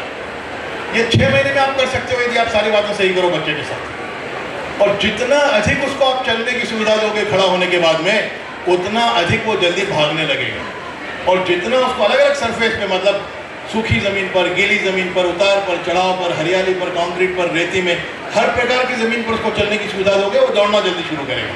और जितना अधिक दौड़ने की सुविधा दोगे, उतनी जल्दी वो दोनों पैरों को स्किलफुली यूज़ करना शुरू कर देगा। ये 7 माइलस्टोन है मोबिलिटी। तो इसमें कौन सा रॉकेट साइंस है? केवल माँ को बताना है कि उसको करना क्या है। तो आधा घंटा 30-35 मिनट इन 6 माइलस्टोन्स को डेवलप करने के लिए माँ को क्या करना है, पिता को क्या करना है बच्चे के साथ, ये वीडियोस वहाँ पे सारे लगाए हुए हैं। आपको देखने हैं वीडियो, समझना है उसके साथ क्या एक्टिविटी करनी है, और घर में वो एक्टिविटी आपको करनी है। तो जो 6 साल में डेवलप होने 42 माइलस्टोन्स, वो आप 3 साल में डेवलप कर सकते हो। और 3 साल में डेवलप कर लिया, इसका मतलब उसकी IQ एवरेज से डबल हो गई। ये पॉसिबिलिटी है। नेक्स्ट, अब ये तो कॉमन है हर बच्चे के लिए, जो कॉमन सेगमेंट है इस प्रोग्राम को, तो हर बच्चे के लिए कॉमन है, तो सारे वीडियो सबके लिए कॉमन है। अब एक एरिया है इस प्रोग्राम का जो हर बच्चे के लिए अलग है, वो जो मैंने मलेशिया से टेक्नोलॉजी सीखी थी, ये हर बच्चे के लिए अलग है। इसको कहते हैं रिच एनालिसिस। इसमें बच्चे का इंडिविजुअल टैलेंट क्या है इसको पहचाना जाता है। ये टेक्नोलॉजी क्या है, मैं शॉर्ट में आपको समझा देता हूँ। ब्रेन में 2 हिस्से हैं, लेफ्ट ब्रेन और राइट ब्रेन, और सामने से पीछे तक 5 अलग अलग पोर्शन है दोनों साइड में। ये प्री फ्रंटल ब्रेन है, इसके पीछे पोस्ट फ्रंटल है, सिर के बीच में तालू के दोनों तरफ पैराइटल ब्रेन है, दोनों कानों के बीच में टेम्पोरल ब्रेन है, दोनों आंखों के पीछे ऑक्सीपिटल ब्रेन है। ये मेडिकल नेम्स हैं, डॉक्टर्स को ये होंगे तो उनको पता होगा। तो 5 हिस्से लेफ्ट ब्रेन में और 5 हिस्से राइट ब्रेन में। लेफ्ट ब्रेन के जो 5 हिस्से हैं वो राइट हैंड की 5 उंगलियों से कनेक्टेड है। राइट ब्रेन के जो 5 हिस्से हैं वो लेफ्ट हैंड की 5 उंगलियों से कनेक्टेड है। दुनिया के हर इंसान में जो भी टैलेंट है वो ब्रेन के इन 10 पोर्शन से ही कंट्रोल होता है। जहां भी ईश्वर अधिक टैलेंट देता है वहां न्यूरॉन डेंसिटी अधिक होती है। न्यूरॉन्स मतलब ब्रेन के सेल्स, और उस हिस्से से जो उंगली कनेक्टेड है उसमें फिंगरप्रिंट्स में लाइंस की संख्या अधिक होती है। जहां पर ब्रेन में टैलेंट कम होगा वहां न्यूरॉन डेंसिटी कम होगी, कनेक्टेड फिंगर में लाइंस कम होंगी। तो फिंगर्स की स्कैनिंग करके फिंगरप्रिंट्स की इस डेटा को ब्रेन की सॉफ्टवेयर में एनालाइज करो तो ये रिपोर्ट एक आती है। उस रिपोर्ट में पता चलता है कि मेरे बच्चे में ईश्वर ने स्ट्रेंथ क्या दी है और वीकनेस क्या दी है। इसके ब्रेन के 10 पोर्शंस की ग्रोथ की स्पीड क्या है, हर बच्चे की ग्रोथ की स्पीड अलग होती है और हर पोर्शन की स्पीड अलग होती है। और तीसरा पता चलता है कि इसकी लर्निंग स्टाइल क्या है। कुछ बच्चे देखकर जल्दी सीखते हैं, कुछ बच्चे सुनकर जल्दी सीखते हैं, कुछ बच्चे एक्टिविटी करके जल्दी सीखते हैं। ये 3 बातें पता चलें तो हर बच्चे के लिए उसके ब्रेन डेवलपमेंट के लिए क्या करना है, ये सारे स्टेप्स डिसाइड हो जाते हैं। ये टेक्नोलॉजी है, इसकी रिपोर्ट मैं आपको समझा देता हूँ शॉर्टली। नेक्स्ट, ये रिपोर्ट है जो आपको अपने बच्चे के बारे में ये 3 बातें जो मैंने अभी कही ये आपको बताती है। तो ये जो ऊपर नंबर ये 10 हिस्से हैं ब्रेन के, 4 ये प्रीफ्रंटल 2 हिस्से हैं ललाट के पीछे के, इसके पीछे 2 है पोस्ट फ्रंटल, ये तालू के दोनों तरफ पैराइटल हिस्से हैं, दोनों कानों के बीच में टेम्पोरल हिस्से हैं और दोनों आंखों के पीछे जो बीच में है ये 10 हिस्से हैं। और वहाँ पर जो नंबर्स लिखे हुए हैं वो उसकी कनेक्टेड उंगली की फिंगरप्रिंट्स की संख्या है। ये जन्म के समय का पोजीशन है जो ऊपर है और ये पहली लाइन में इस टेबल में नीचे दिया हुआ है। Strength of brain cells at birth, तो लेफ्ट ब्रेन में 1 2 3 4 5, राइट ब्रेन में 1 2 3 4 5, ये 10 हिस्सों में ये जो 10 हिस्सों की लाइंस की संख्या है वो दी हुई है। सेकेंड लाइन में ब्रेन ग्रोथ फैक्टर है, 0 से 15 साल तक कौन सा हिस्सा किस स्पीड से ग्रो हो रहा है वो ब्रेन ग्रोथ फैक्टर है। First line multiplied by second line, ये थर्ड लाइन है परफॉर्मेंस एट और आफ्टर 15 ईयर्स। सबसे महत्वपूर्ण बात समझने की ये है कि पहली लाइन को आप चेंज नहीं कर सकते, जो ईश्वर ने दिया है वो है, उसको आप बदल नहीं सकते।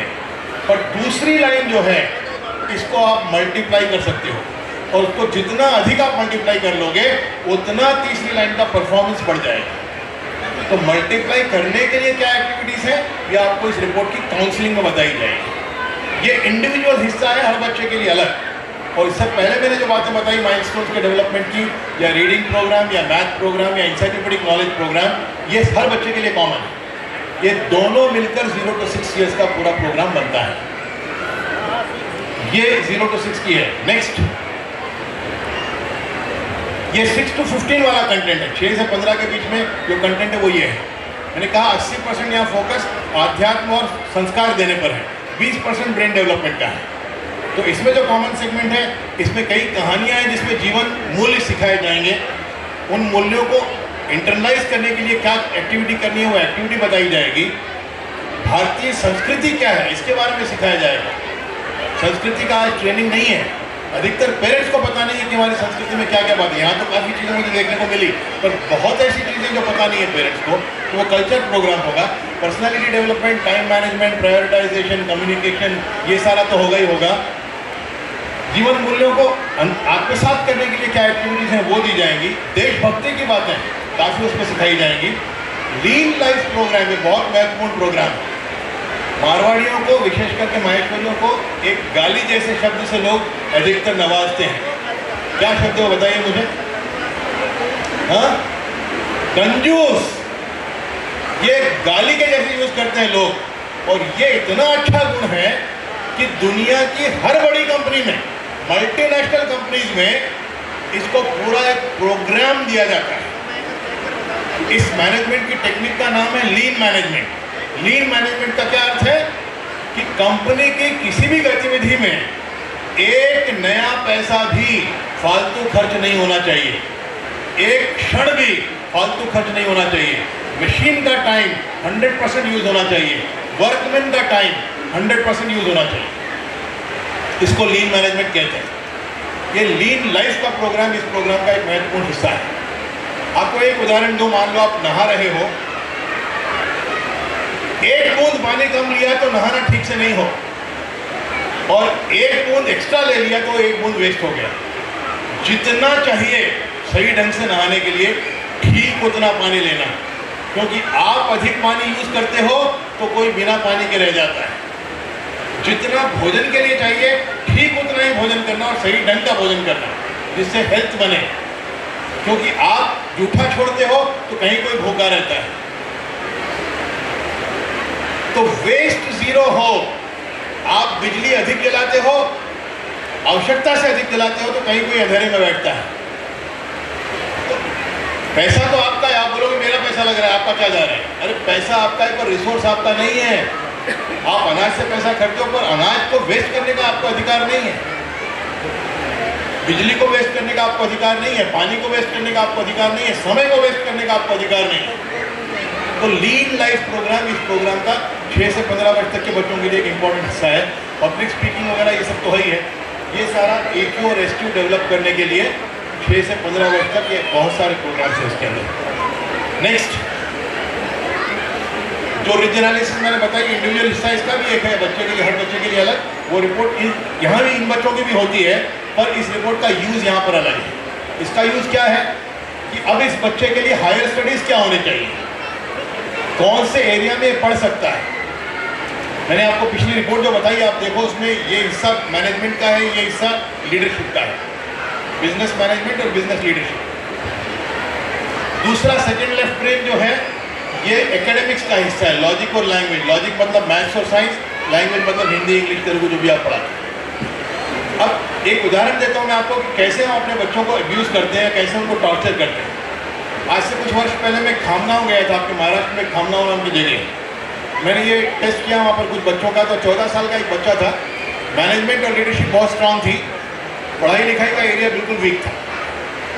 मैंने रिपोर्ट दिखाई उसको और मैंने पूछा, उससे पहला प्रश्न किया कि तुमको 40-50% आते हैं कि नहीं आते हैं। एकदम से सूरत उसकी उदास हो गई। वो बोला हाँ बस इतने ही आते हैं, मैं कोशिश बहुत करता हूँ, मेहनत बहुत करता हूँ, लेकिन 40-50 से ज़्यादा नहीं आते। मैंने पूछा इसमें उदास होने की क्या बात है। उसने बोला उदास होने की तो बात है, टीचर्स डांटते हैं, बाहर खड़ा कर देते हैं, दोस्त मजाक उड़ाते हैं, माँ बाप डांटते हैं, उदास तो होने की बात है। मैंने कहा इसमें बिल्कुल उदास होने की बात नहीं है। उसकी समझ में नहीं आया। फिर मैंने उसको पूछा कि ठीक है तुम्हारी क्लास में फर्स्ट रैंक किसका आता है, तो उसने किसी बच्चे का नाम लिया। मैंने पूछा उसको क्या परसेंटेज आता है, तो उसने बोला 100% आता है। मैंने बोला मान लो वो 10th क्लास में 100% लेके पास हो गया तो क्या होगा। उसने बोला क्या होगा, फिर वो बहुत अच्छे कॉलेज में उसको 11th 12th के लिए सीट मिलेगी। मैंने कहा मान लो 12th में भी 100% लेके पास हो गया तो क्या होगा। तो उसने बोला फिर क्या होगा, वो IIT जाएगा। मैंने कहा वेरी गुड, IIT जाएगा, IIT में भी गोल्ड मेडल लेके पास हो गया तो फिर क्या होगा। तो बोले फिर क्या होगा, उसको बहुत अच्छी नौकरी मिलेगी। मैंने कहा वेरी गुड, बहुत अच्छी नौकरी मिलेगी। बहुत अच्छी नौकरी कौन देगा। वो थोड़ा कंफ्यूज हुआ, थोड़ा सोचा, फिर उसने बोला कंपनी वाले देंगे बहुत अच्छी नौकरी। मैंने कहा वेरी गुड, कंपनी वाले बहुत अच्छी नौकरी देंगे। कंपनी कौन लगाएगा, उसकी समझ में नहीं आया, वो कंफ्यूज हो गया।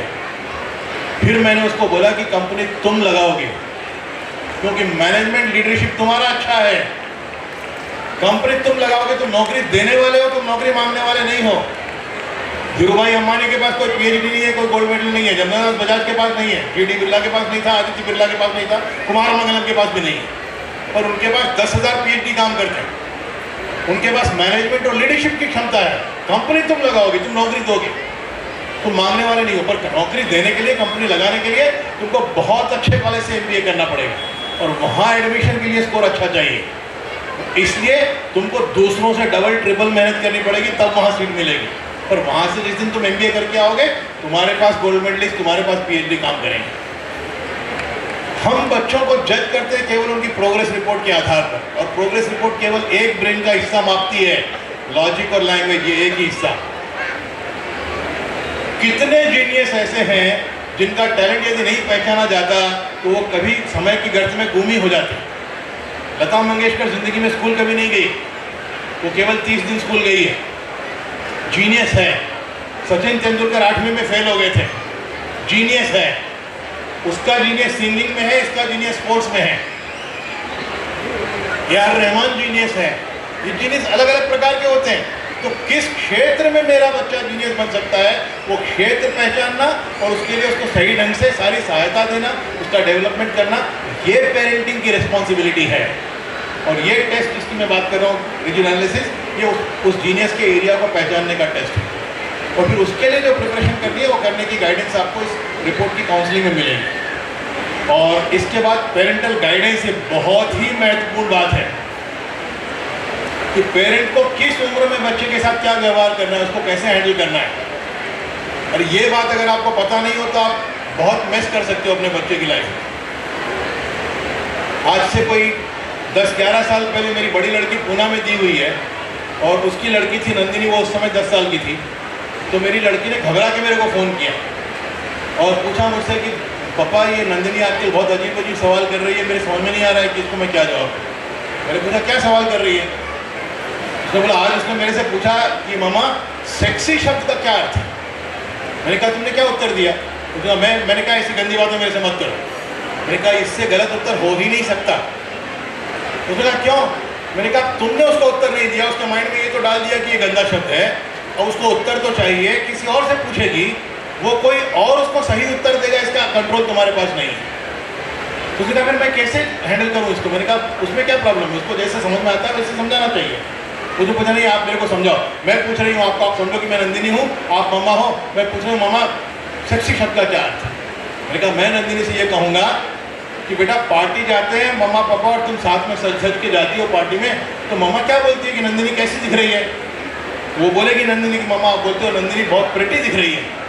फिर उसके बाद उसको सिर्फ इतना बोलना है कि छोटी बच्चियाँ जब सज सज के जाती है तो प्रिटी दिखती हैं, बड़ी स्त्री सज सज के जाती है तो सेक्सी दिखती है। क्या प्रॉब्लम है इसमें? डर्ट क्या है, गंदगी क्या है? हमको बच्चों को, अब वो सेक्सी शब्द तो पढ़ने ही वाली है ना, उसको अर्थ नहीं मालूम होगा तो कैसे समझेगी?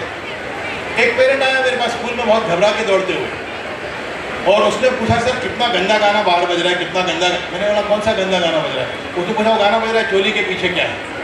मैंने कहा मूर्ख, चोली के पीछे एक इंसान है और क्या है। आपके मन, वो गाना तो सुनेगा ही ना आपका बच्चा, उस गाने को समझना कैसा है ये आपको समझाना, ये पेरेंट्स की रिस्पॉन्सिबिलिटी है। आप उसके कान में रुई डाल के तो नहीं फिर सकते बाहर करके। तो जो भी आसपास समाज में गंदगी है उसको समझना किस ढंग से, हैंडल किस ढंग से करना है, ये हमको समझाना आना चाहिए पेरेंटिंग में। तो पेरेंटिंग गाइडलाइन वो है कि आपको किस उम्र में बच्चे के साथ कैसा व्यवहार करना है, उसके प्रश्नों के क्या उत्तर देने हैं, उसमें कैसी कैसी बातें उसके दिमाग में डालनी है, क्या क्या उसके साथ करना है। पेरेंट्स की बड़ी प्रॉब्लम ये है कि वो चाहते हैं कि बच्चा मेरा मेडल लेके आए, सर्टिफिकेट लेके आए, गले में हार पहन के आए, कप लेकर आए। अरे वो मेडल ला रहा है, कप ला रहा है, हार पहन रहा है, सर्टिफिकेट लेके आ रहा है, तो उसकी आपकी क्या आवश्यकता है? उसको उसकी लाइफ में सब अच्छा ही हो रहा है ना, उसमें आप क्या कर लोगे? पेरेंट्स की आवश्यकता बच्चे को उस दिन है जिस दिन वो परेशान है, जिस दिन वो फेल हो रहा है, जिस दिन उसको कोई प्रताड़ित कर रहा है, कोई टीचर उसको ठोक रही है, या कोई लड़का उसको छेड़ रहा है, या कोई बुली उसको मार रहा है स्कूल में, उस दिन उसको पेरेंट्स की, जब उसके साथ कुछ गलत हो रहा है तब उसको पेरेंट्स की आवश्यकता है। सही चल रहा है तो आप क्या करने वाले हो? सही सब ठीक ही है ना उसके साथ। तो पेरेंट्स की बहुत बड़ी जिम्मेदारी ये है, और ये लीडर्स की भी जिम्मेदारी है। मैं तो बिजनेस मैनेजमेंट के सेशन में भी ये बात बोलता हूँ कि लीडर्स, बिजनेस लीडर्स के लिए सबसे महत्वपूर्ण गुण क्या है उनका, और पेरेंट्स का भी सबसे महत्वपूर्ण गुण क्या है? ध्यान से सुनिए मेरी बात को। Encourage the flow of bad news. बुरी खबर आप तक जल्दी से जल्दी पहुंचे, ऐसी व्यवस्था आपको बच्चे के साथ करनी चाहिए। सही खबर नहीं पहुंचे तो कोई प्रॉब्लम नहीं है, कोई नुकसान नहीं है। उसके साथ कुछ गलत हो रहा है, वो आप उसमें कॉन्फिडेंस नहीं है आपको बताने का, तो वो गलती धीरे धीरे बढ़ेगी और एक दिन बम फूटेगा, उस दिन आपको पता चलेगा। गलत खबर सबसे पहले आप तक पहुंचनी चाहिए, ये व्यवस्था आपको बच्चे के साथ करनी चाहिए। और उसका एक ही तरीका है, और वो तरीका है कि parent should be the best friend of the child. आपको उसका सबसे अच्छा मित्र होना चाहिए 10-11 साल के बाद की उम्र में, कि कुछ भी गलत हो तो सबसे पहले आपको बताए, क्योंकि सबसे पहले वो उससे बात करेगा जो उसका सबसे अच्छा मित्र है। ये पेरेंटिंग की बहुत ऐसी कई बातें पेरेंटिंग गाइडेंस में इस प्रोग्राम में आपको बार बार सिखाई जाएंगी, बार बार बताई जाएंगी। और वीकली जो 2 लेक्चर्स हैं, इसलिए मैं चाहता हूँ कि पेरेंट्स भी साथ में बैठ के देखें, क्योंकि पेरेंट्स को पता नहीं है कि अपने बच्चे के साथ करना क्या है, और कुछ कई बातें उसमें ऐसी हैं जो पेरेंट्स को खुद को पता नहीं है, तो बच्चे को कैसे समझाएंगे? बच्चा सीखे और पेरेंट्स को पता नहीं है तो ये बड़ी प्रॉब्लम है। पेरेंट्स को पहले पता होना चाहिए, फिर बच्चा सीखना चाहिए। इसलिए मैं चाहता हूँ कि साथ में बैठें। कई बातें ऐसी भारतीय संस्कृति में, भारतीय संस्कारों में, जिसका स्कूलों में कोई हिसाब किताब ही नहीं, पढ़ाई नहीं जाती। मैं भी समर कैंप कर रहा था हमारे यहाँ पिछले मई में हमारे पास, और मैं 2 क्लासेस लेता हूँ समर कैंप में, 2 पीरियड लेता हूँ शौक से बच्चों से मिलने के लिए, बाकी टीचर्स लेते हैं। तो मैं एक दिन गया क्लास में, सारे बच्चे थे, मैंने कहा आप सब हिंदू हो? सब सारे के सारे 100% हिंदू थे। मैंने कहा हिंदू शब्द का अर्थ क्या है? एक भी बच्चे को पता नहीं था कि हिंदू शब्द का अर्थ क्या है। मैंने उनको होमवर्क दिया कि आज मम्मी पापा से पूछना, कल मुझे बताना कि हिंदू शब्द का क्या अर्थ है। वो अगले दिन आए, अगले दिन भी पता नहीं था, मतलब माँ बाप को भी पता नहीं था कि हिंदू शब्द का अर्थ क्या है। मुझे पता है कि यहाँ भी 95% लोगों को पता नहीं होता। मैंने उनसे कहा उस दिन कि हिंदू शब्द का अर्थ है हीनम नाशयति इति हिंदू, कि मुझ में जो हीन है उसका नाश करूं, ऐसा संकल्प है तो मैं हिंदू। तो बच्चों को बहुत अच्छा लगा। उन्होंने कहा सर कुछ और बातें बताओ। फिर मैंने वो पूछा कि हिंदू एक दूसरे से मिलते हैं तो ग्रीटिंग कैसे करते हैं? उन्होंने कहा नमस्ते कहते हैं। मैंने कहा मुसलमान मिलते हैं तो कैसे ग्रीटिंग करते हैं? उन्होंने कहा सलाम वालेकुम कहते हैं। उनका वेरी गुड। क्रिश्चियंस मिलते हैं एक दूसरे से तो ग्रीटिंग कैसे करते हैं? बोले शेक हैंड करते हैं। मैंने कहा वेरी गुड, इतना तो तुमको पता है। अब मुझे बताओ कि नमस्ते में और सलाम वालेकुम में और शेक हैंड में डिफरेंस क्या है, भेद क्या है? उनको एक को भी पता नहीं था। मैंने कहा सलाम वालेकुम का अर्थ है let peace be with you, और वालेकुम सलाम सामने वाला बोलता है तो उसका अर्थ है आप में भी शांति हो। अब शांति का अर्थ तो ये है कि आप में शांति हो। शांति कितनी है समाज में ये तो वही जानते हैं। और शांति का अर्थ ये है, अंग्रेज एक दूसरे से हाथ मिलाते हैं, शेक हैंड करते, तो शेक हैंड क्या है? ये सारे लुटेरे थे यूरोपियंस, कहीं भी जाते तो लूटने के लिए से जाते तो सामने वाला घबरा जाता कि आ रहा है लूटने के लिए। वो घबराए नहीं, इसके लिए हाथ बढ़ाते थे और वो भी हाथ बढ़ाता था। दोनों एक दूसरे का हाथ शेक करते थे कि मेरे से आपको कोई खतरा नहीं, मैं आपका नुकसान नहीं करूँगा। वो भी सांत्वना देता था कि मेरे से आपको कोई खतरा, मित्र हैं, हम एक दूसरे का नुकसान नहीं करें। तो लुटेरे हैं तो उनका वॉरियर्स हैंडशेक था। नमस्ते अलग चीज़ है। नमः प्लस ते, नमः मतलब प्रणाम, ते मतलब आपको। तो आपको प्रणाम किस लिए? पद, पैसे, प्रतिष्ठा के लिए नहीं। आप उसकी आंख में ईश्वर देखते हो, वो आपकी आंख में ईश्वर देखता है। उसमें बैठे ईश्वर के प्रति सम्मान में आप झुक के कहते हो नमस्ते, कि आप में जो ईश्वर बैठा है उसको प्रणाम। एक हाथ स्वयं के लिए, दूसरा हाथ उसके लिए, दोनों हाथ जोड़ते हो। इस सृष्टि में आप और मैं दोनों एक ही हैं। आप में जो ईश्वर है वही मुझ में है, इसलिए प्रणाम। 2 साल के बच्चे को भी लात लग जाएगा आपकी तो आप पहला काम क्या करते हो? क्षमा मांगते हो। क्यों? क्योंकि उसमें जो ईश्वर बैठा है उसका अपमान हो गया। तो बच्चों को मैंने जब समझाया कि नमस्ते का अर्थ है, थ्रिल हो गए बच्चे। प्रॉब्लम ये है कि हम अगर उनको समझाएं नहीं अपनी संस्कार, अपनी संस्कृति के बारे में, तो कैसे उम्मीद करते हैं कि वो, तो सारा जो प्रोग्राम बनाया है उसमें 3 बातें हैं main. Pride of being a Maheshwari, की माहेश्वरी होना कितने गर्व की बात है। दूसरी pride of being a Hindu, कि हिंदू होना कितने गर्व की बात है। और तीसरी pride of being an Indian, कि भारतीय होना कितने गर्व की बात है। ये 3 बात सेक्शंस में सारी बातें। वीकली 2 लेक्चर्स होते हैं, तो 6 साल से 15 साल तक, मतलब 9 साल तक प्रति सप्ताह 2 लेक्चर, तो 936 लेक्चर होते हैं। और उन 936 लेक्चर्स में ये सारी बातें इतनी अच्छी तरह से समझाई हुई हैं कि वो बच्चे जब निकलेंगे उस प्रोग्राम से तो बहुत मजबूत, बहुत गहरे आध्यात्मिक बोझ से परिपूर्ण, बहुत अच्छे संस्कारों से भरे हुए और अत्यधिक बुद्धिमान। ये जीनियस है। हाई IQ, हाई EQ और हाई SQ, ये कॉम्बिनेशन बनाने के लिए सारा प्रोग्राम बनाया हुआ है। सारा का सारा प्रोग्राम ऑनलाइन है, तो आपको कुछ करना नहीं है। दुनिया के किसी भी कोने में बैठे हो आप प्रोग्राम कहीं से भी एक्सेस कर सकते हो। चाहिए क्या उसके लिए आपको? नेक्स्ट रिक्वायरमेंट क्या है कि आपके घर में या तो स्मार्ट TV हो या लैपटॉप हो, इंटरनेट की कनेक्टिविटी हो। सबसे महत्वपूर्ण बात है पेरेंट्स का संकल्प होना चाहिए कि मुझे तो मेरे बच्चे को जीनियस ही बनाना है। ये एक चीज़ है जो मैं नहीं कर सकता, बाकी सब उस प्रोग्राम में की हुई है। पर मेरे बच्चे के प्रति मेरा जो कमिटमेंट है कि मुझे अपने बच्चे को जीनियस ही बनाना है, ये एक चीज़ पेरेंट्स की तरफ से चाहिए। और उनकी तरफ से ये संकल्प हो तो बाकी सब ये प्रोग्राम करेगा। गारंटी है कि ये प्रोग्राम कर देगा। अच्छी वाईफाई की कनेक्टिविटी होनी चाहिए और मंथली सब्सक्रिप्शन होता है। 30 दिन का एक कोर्स होता है, तो वो ABMM का डिस्काउंट कूपन है। बाकी तो पूरी दुनिया के लिए, ये विदेशियों के लिए $50 पर मंथ की इसकी कॉस्ट है। दूसरे समाज के लिए 2000 रुपये पर मंथ की कॉस्ट है। केवल माहेश्वरी समाज के लिए इसकी कॉस्ट 500 रुपये की है। तो डिस्काउंट कूपन अखिल भारतवर्षीय माहेश्वरी महासभा का प्रोमो कोड रहेगा, वो कोड आपको मिलेगा। उस कोड के माध्यम से आपको वो प्रोग्राम इस कॉस्ट टू कॉस्ट बेसिस के ऊपर ये प्रोग्राम मिलेगा। तो ये आपकी रिक्वायरमेंट है। नेक्स्ट सपोर्ट क्या होगा? सारे वर्किंग डेज पर 11 बजे से 5 बजे तक ऑनलाइन सपोर्ट होगा। तो आपको कहीं कोई दिक्कत आ रही है, कहीं कोई प्रॉब्लम है, 30 दिन में आपने प्रोग्राम कंप्लीट नहीं किया, आपको एक्सटेंशन चाहिए, वो सारी बातें वो सपोर्ट 11 से 5 तक आपको प्रतिदिन मिलेगा। और दूसरा, हर साल के अंत में इसका रिव्यू होगा। आज बच्चे ने ज्वाइन किया तो 1 साल जब पूरा होगा कि पिछले 12 महीने में आपने क्या क्या किया, 12 महीने पहले क्या पोजीशन थी, आज उसकी क्या पोजीशन है, ये सारा हर साल उसको मापेंगे उसके रिव्यू में। और ऐसे करके वो 15 साल में बच्चा जीनियस बनेगा। नेक्स्ट प्रोग्राम की डिलीवरी कैसे होगी? पहले 6 महीने का जो पैकेज है वो 2250 रुपये का पैकेज है। मैंने कहा ना 500 रुपये प्रति मंथ तो 3000 होते हैं, पर वो महासभा ने कहा कि पहले 6 महीने का पैकेज कम रखिए, तो 2250 हमने रखा। उस 2250 को आप कैसे दोगे? सबसे पहले आप 1950 का ही पेमेंट करोगे, जिसके बाद आपका ये रिच एनालिसिस का टेस्ट होगा, उसकी रिपोर्ट आएगी और आपको इस रिपोर्ट की काउंसलिंग होगी। और उसके बाद पहले कोर्स 1 से कोर्स 6 6 महीने के कोर्सेज आपको 50 रुपये प्रति कोर्स, मतलब 300 रुपये। ये 300, 1950, 2250 पहले 6 महीने का पैकेज है, जिसमें वो टेस्ट भी हो जाएगा और 6 महीने की उसकी 6 महीने का 6 मंथली कोर्सेज भी हो जाएंगे। 7वें महीने से कोर्स की फीस होगी 500 रुपये प्रति माह। तो ये कॉस्ट टू कॉस्ट जो कॉस्टिंग महासभा ने तय की है वो कॉस्टिंग है। इसमें सिर्फ हमारी इसको चलाने का जो खर्चा होता है, क्योंकि इसमें 18% GST भी जाता है, ऑनलाइन सॉफ्टवेयर की कुछ फीस कम होती है, ऑनलाइन पेमेंट गेटवे का कुछ कमीशन जाता है, तो 352 रुपये कुछ आते हैं कंपनी को, और वो 352 रुपये तो लगना ही है कंटेंट क्रिएशन, कंटेंट मैनेजमेंट और कंटेंट डिलीवरी के लिए। तो ये प्रोग्राम है 6 महीने। ये क्या हो गया भाई? नेक्स्ट नहीं, आप पीछे जा रहे हैं, सामने जाओ। हाँ, इसके बाद का, हाँ।